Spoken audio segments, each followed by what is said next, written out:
memudahkan kita setting.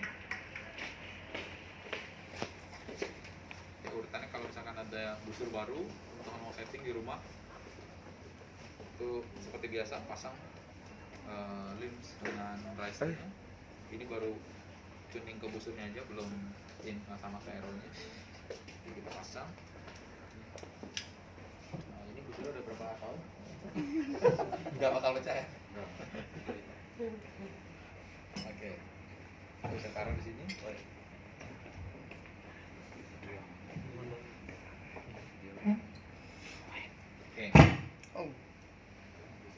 Upper limbs pastikan benar, atas bawahnya jangan sampai ketukar karena pabrikan biasanya menciptakan limbs atas bawah yang agak berbeda, ada perbedaan di filler. Nah, kita harus pastikan itu sama. Nah, perhatikan hati-hati juga pada saat membeli atau membuat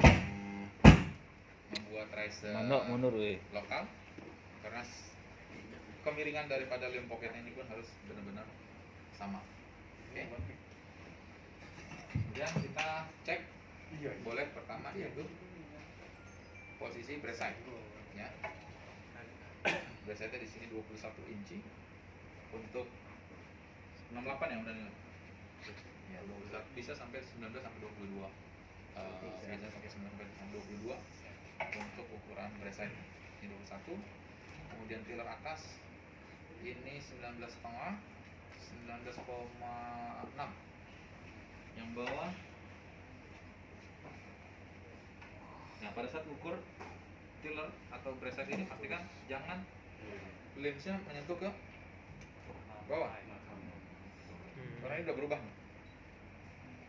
Kan kebanyakan ada yang ukur begini. Nah, ini udah beda 1-2 mili. Kita harus buka. Kita cek lurusan dari si ini. Ini 19,6 sama, atas bawah sama. Berarti ini namanya tiller zero. No. Karena tiller atas sama dengan tiller bawah. Nah, ini biasanya settingan ini dipakai oleh string walking atau fast walking yang nembaknya di bawah. Karena dia crawlnya tidak terlalu bawah. Kalau dia crawlnya terlalu bawah pakai string walking seperti ini, otomatis kita pakai tiller atas lebih kecil, bawah lebih panjang. Karena tekanan limb bawah lebih besar. Jadi kalau string walking dari bawah kita panjangin filler yang bawah. Kalau panjangin dikurangin apa ditambahin limb boltnya?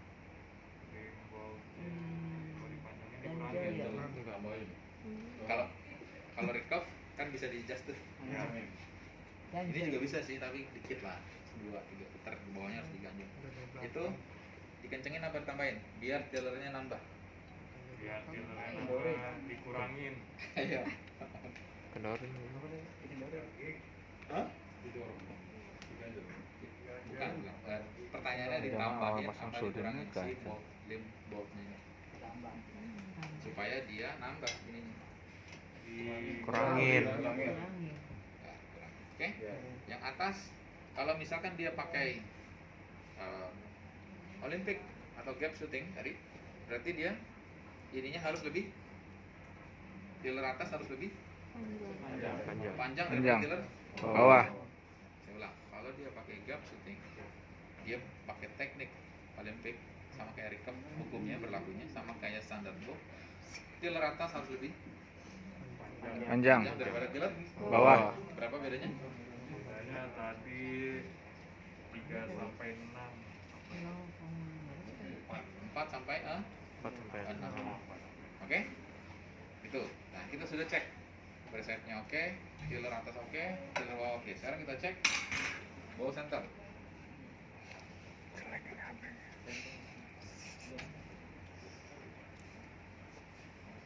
Ya. Teknik yang pertama, untuk ball center kita bisa cek dengan menggunakan visual mata. Kita bidik dengan satu mata, apakah dari ujung sampai ke bawah ini lurus. Sekarang Om Andi bisa cek lurus, miring apa lurus, atas ke bawah, lurus. Oke. Nah, itu cara yang pertama dengan menggunakan mata visual. Cara yang kedua kita bisa pakai alat laser dengan catatan si risernya mendukung. Ya, dengan catatan risernya mendukung. Kalau kita pasang di sini misalnya, di bawah tuh kan. Mungut di mana nih? Ini bisa legend. Bantuan lokal dan Ya, contoh ya, kita taruh di sini. Kita pakai laser, kita nyalain. Nah, ini tuh harus punya tuh. Nah, seperti ini. Jadi kita bisa lihat kelurusan lem atas. Kita lihat riser tengah harus di bolt tengah, Lurus nggak? Kemudian bolt riser bawah harus sama. Wih, mantap. Dan clearance bawah juga harus sama. Kalau geser, berarti kita bisa.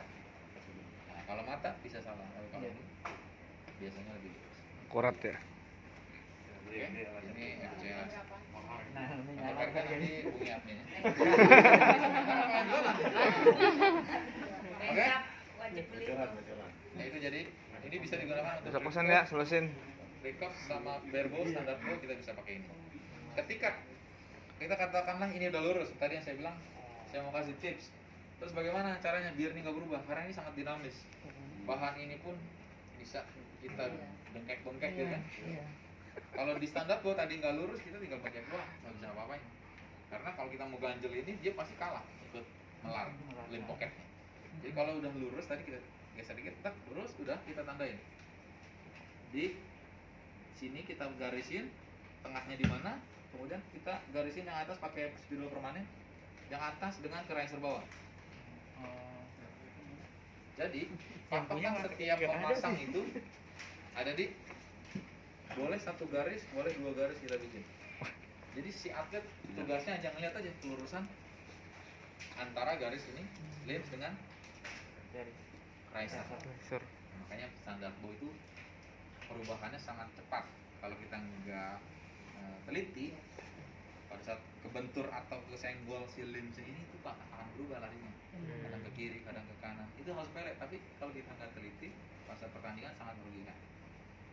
Ya, jadi tipsnya itu. Tandain aja spidol dua kanan kiri, atas kanan kiri. Jadi pas masang dilihat, pasang string dilihat belum lurus, lurusin. Lurusinnya pakai Konsen ya. ilmu the bengkek. Iya. Itu nanti akan gue buat. Legend. Masih itu, masih Oke, banyak. itu untuk standar bow. Nah, tapi bagaimana untuk recurve? Kalau recurve, kita tinggal setting di Baut. baut kanan kirinya. Ke bawah juga sama. Nah, untuk seri yang terbaru, height misalkan itu lebih mudah digeser. Memudahkan kita untuk setting bow center. Nah. Oke? Itu untuk bow center sudah. Kemudian setting selanjutnya apa? Anggap ini belum ada knocking point. Jadi kita harus bikin knocking point. Nah, saya bikin knocking point. Saya taruh di tengah sini.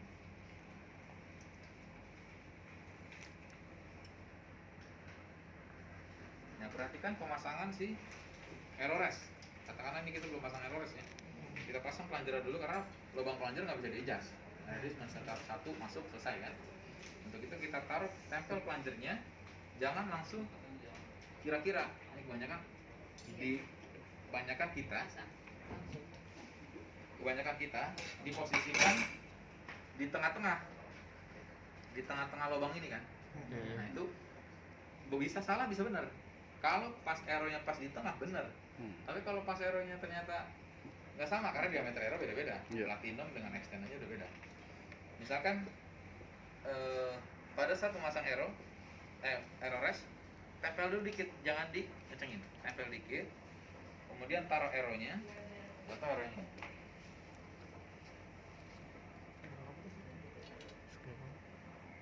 Bantuin tuh. Kita taruh. Wah, ternyata pas dilihat, kita lihat kelurusannya. Nggak dipas. Oh, ini kurang atas sedikit. Berarti apa yang kita lakukan? Bongkar. Arrow-nya copotin lagi karena tadi belum permanen kita tekan semua. Copotin, naikin dikit arrow-nya. Bahkan kebanyakan recover error ini Di bawah. mentok ke atas, baru dapat senternya karena dia pakai extend. Jadi harus mentokin karena error plastik banyak kan rekas kan. Oke. Jadi mentokin ke atas baru dapat di center plunger-nya. Gitu. Jadi cara memasang error juga ada tekniknya. Oke, error sudah terpasang. Maka selanjutnya kita bikin locking point. Nah, untuk membuat locking point kita cek di sini. Kita taruh di error rest. Jangan sampai menekan, jangan sampai juga ngambang. Jadi harus pas. Oke. Kalau sudah pas, kita tandain di sini. Dari 90 derajatnya kita naikin berapa? 3 sampai 3 sampai 5 mili. Balik lagi nanti tergantung dari tuning. Tuning ya. Tuningnya apa? Tadi itu posisi knocking point. Nanti hasil akhirnya. Kita boleh pasang satu dulu yang atas. Kita pasang dulu yang atas boleh. Kita surfing, tandain surfing. Kemudian kita tembakin nanti hasilnya sama. Itu cara membuat knocking point. Ada pertanyaan? Cara membuat knocking point? Simpulnya ya. Mau tanya, kalau untuk busur formula itu kan ada 3 aero plate ya, splitter plate yang bawah, tengah sama atas. Untuk menentukan locking point, pasang aero plate clicker plate-nya dulu atau lockingnya dulu? Clicker plate yang di sini ya maksudnya ya. Iya kan nyambung ke itu. Kalau clicker plate itu lanjut. bedanya kan dari posisi apa namanya arrow-nya ya, dia ada yang di bawah, tengah, atas kan. Iya. Nah tergantung kita mau settingnya di mana itu di awal. Mau pasangnya biasanya mayoritas pakai yang center, pakai yang tengah si clicker, bukan clicker pad. Dia bilangnya clicker extender kalau di istilah recap. Kita bisa pasang boleh bebas yang mana, tapi nanti harus disesuaikan dengan posisi arrow. Makanya yang menjadi masalah adalah plunger-nya itu nggak bisa kita adjust naik turun kan. Di lubang plunger karena cuma satu fix tetap di situ. Jadi kalau kita mau habisnya di tengah center, kita harus pasang dia yang di tengah juga. Si not error rest-nya yang ngikutin. Gitu ya. Oke, ikan. Jadi itu untuk locking point. Cara buatnya simpel. Locking point sudah terbuat, udah jadi. Cek kalau ternyata error-nya gini, oke, ya kan? Berarti locking point-nya terlalu tinggi. Kita harus turunin lagi locking point-nya sedikit. Error-nya ternyata begini, berarti locking point-nya terlalu rendah. Kita harus, oke. Jadi itu teknik membuat barebow settingnya. Oke, sampai sini ada pertanyaan? Ini masalah panjangnya, Ya. kepegasannya seberapa ini? Oke. Nah, kekerasan plunger itu biasanya coach Kim itu senang yang medium, nggak terlalu keras, si pairnya nggak juga terlalu lembek. Jadi biasanya medium, taruh, masukin, kemudian di tes, cenik. Kalau dia arahnya ke kanan atau kiri, tapi pemilihan aerospan juga sangat penting. Jadi antara actual draw weight dengan actual draw weight pas dulu, kita tahu dulu aerospan kita pilih mana, baru kita tembakin. Karena jangan sampai larinya jauh nih dari samping, larinya jauh, terus kita paksain lanjut, setting nggak akan dapat karena sejatinya salah pemilihan aero, tunnya salah. Makanya kalau mau tuning, usahakan busurnya dulu fix beratnya, aman, baru beli aero. Jadi jangan beli langsung set, karena bisa jadi kita nggak tune, aeronya nggak sesuai dengan si anak itu, karena sangat tergantung dengan actual draw length dengan actual draw weight. Yang bahayanya kalau ditanya pelatih nggak tahu actual draw length apa itu actual draw weight, apa itu actual draw length, tune-nya nggak tahu, beli aeronya pakai kira-kira, oh kira-kira pakai 600 lah, ternyata pas tuning nggak cocok, harus jadi yang 800, bajir orang. Otomatis harus pakai dengan keadaan yang nggak tuning. Oke? Ada lagi pertanyaan buat tuning barebow? Masalah tadi anak panah tuning itu ya. Ya. Kadang-kadang seri anak panah yang yang menurut tabel ya, memang kan ada ya panduannya. Itu bisa nggak cocok karena apa? Ya, tadi yang saya bilang pertama faktornya adalah bahan material string. Kedua, knock jenis atau brand knock juga berpengaruh. Kemudian brand dari si riser dan limb kadang juga berbeda. Apalagi compound itu sangat variatif untuk chartnya. Nah kalau brand-brand yang sudah stabil seperti Hoyt misalnya, atau Yawis biasanya kemungkinan akurat di stabil atau chartnya itu sesuai dengan itu. sesuai. Tapi jangan salah, makna dari chart atau tabel itu adalah sebagai patokan awal supaya kita nggak lari terlalu jauh dalam memilih settingan error. Itu pun ada hitungannya kan, ada rumusnya. Sekarang udah ada aplikasinya di Play Store, error kita bisa download yang cocok untuk itu. Spine ini platinum itu seri berapa, extend itu seri berapa, carbon itu seri berapa, dengan actual draw weight dan actual draw length seperti itu. Nah kita bisa ukur. Sekarang kita ukur lagi, balik lagi tadi untuk tune ke itunya dengan menggunakan bow scale dan arrow line indicator. Nah ini namanya bow scale. Saya bawa di sini yang digital. Ya kita bisa ukur beratnya di sini. Saya kasih contoh. Jadi kita bisa taruh di knocking point yang di sini. Kemudian kita tarik sampai benar-benar anchornya di mana. Dia mau anchor di sini. Ya udah, diam, balikin. Nah, beratnya 31,2 saya pakai busur ini. Padahal ini busurnya tertulis 34. Jadi kalau ditanya berat busurnya berapa untuk ngira error, jangan tuh bilang yang ini. Karena bisa jadi kalau saya narik jadi 31. Kalau Om Daniel mau mencoba yang narik dia lebih panjang nih. Kita lihat hasilnya misalkan. Tarik sampai ini. Ya, kembali. Hasilnya 33. Saya 31. Ideal berarti. Jadi berat busur ini bukan yang tertulis di sini, ini cuma patokan. Tapi bisa lebih berat ketika panjangnya tarikannya lebih panjang. Bisa lebih ringan ketika tarikannya lebih pendek. Itulah pentingnya memilih berat ini dan panjang busur. Karena kalau dia tarikannya 26 sampai 28 dia pakai busur 70 ya nggak akan maksimal recitan silin. Panjangan pilih. Sebaliknya, kalau dia tarikannya 29 30 dia pakai 66 ya dipaksa kerja di sini. Lemsnya bisa pecah. Jadi pemilihan dari awal pun itu penting. Jadi penting kita untuk konsultasi dulu sebelum beli.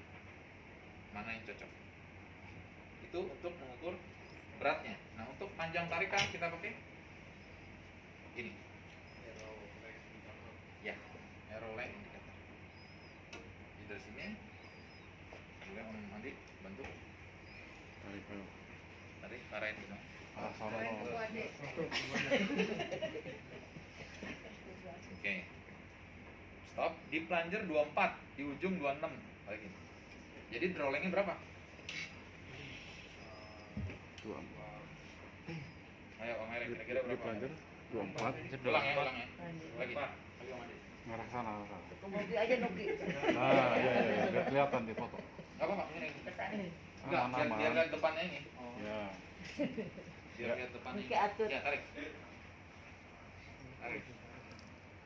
Di plunger berapa? Gak apa-apa, aman itu. 24. 25. Di plunger 2?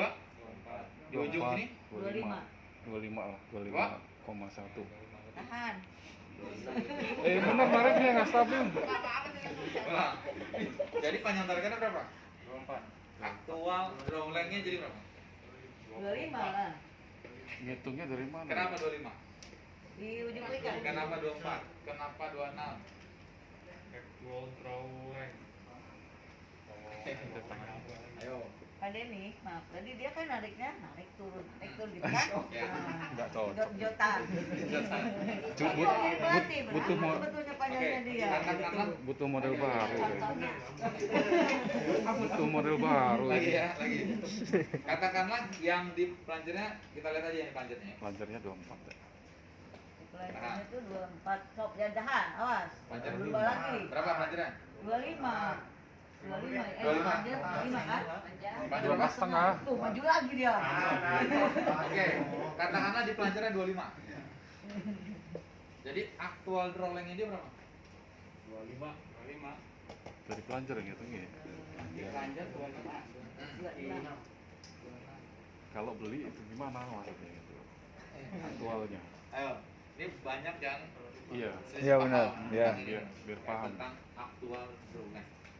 Tentang aktual draw length dia. Jadi kalau di literatur itu dari plunger itu ditambah 1 sampai Dua. 1,75 inci. Berarti 24 Itulah setengah. Ke aktual depan ya. inci ya, 25. inci ya, bukan senti ya. Oh, inci. Itulah aktual draw 25 setengah lah. Jadi flanger tambah 25, 1, sekian. sampai 1,75. inci. Ada yang 1 sampai 2 dia amannya potong ujung arrow-nya. Nah ini juga berpengaruh nanti dengan pemotongan arrow ujungnya. Jadi jangan sampai kalau recurve ya khususnya yang pakai clicker, nah itu juga harus diperhatikan untuk pemotongan arrow-nya. Mana yang paling akurat. Jangan sampai kependekan. Kalau kurang dari 1 inci sangat tidak disarankan karena juga berpengaruh unsurnya safety. Ada yang sampai terlalu pendek sampai di sini clickernya itu bahaya. Kalau dia kepanjangan over draw length dia bisa turun jatuh. Saya kena ini. Iya. Pertanyaan benar Pak Andi. Kayak tadi Pak Andi itu kan nariknya masih ini berarti keberatan kan buat Pak Andi kan? Tidak ngunci, tidak diam gitu lah. Belakang belum dikunci. Nggak pernah Bagusnya latihan, nggak pernah kan latihan. diam kan dia Ya. tuh diam. Ulang, Nah. ulang. Coba ulang. Buneng coba contohin coba. Coba contohin Buneng. Oh enggak. Oh, enggak.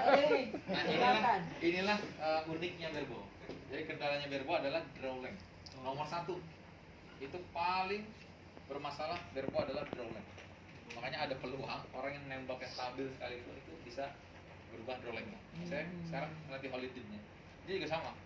Nah saya lagi coba training dia supaya ini nggak berubah. Karena dia begitu berubah sedikit, draw length-nya berubah. Arrow-nya saya bidik langsung turun 70 meter. Jadi dia harus benar-benar jaga elbow. Ini taruh depan aja cuma satu tangan kiri, dia pakai gigi doang. Dan pelepasannya pun sama. Ketika dia rilis, ya, ketika dia rilis agak nambah, dengan dia rilis cuma buka mulut, itu hasilnya juga. Nah, kita yang pakai tangan, nah itu lebih dinamis lagi daripada Hollywood. Makanya dia punya kelebihan di situ, tapi kita harus cari jalan keluar supaya draw length-nya tetap sama. Di sini mau rilisnya begini dengan rilis begini itu hasilnya beda. Karena draw Masa length dolengnya stop ya. berubah tadi kalau kita nggak stabil dan steady pada saat rilis pasti hasilnya beda. Oke? Jadi dolengnya latihan lagi ya. Mungkin itu sudah jam 12 Ya. zuhur. Nanti kita lanjut ke materi selanjutnya setelah makan siang dan sore. Oke? Terima kasih. Assalamualaikum warahmatullahi wabarakatuh. Waalaikumsalam warahmatullahi wabarakatuh.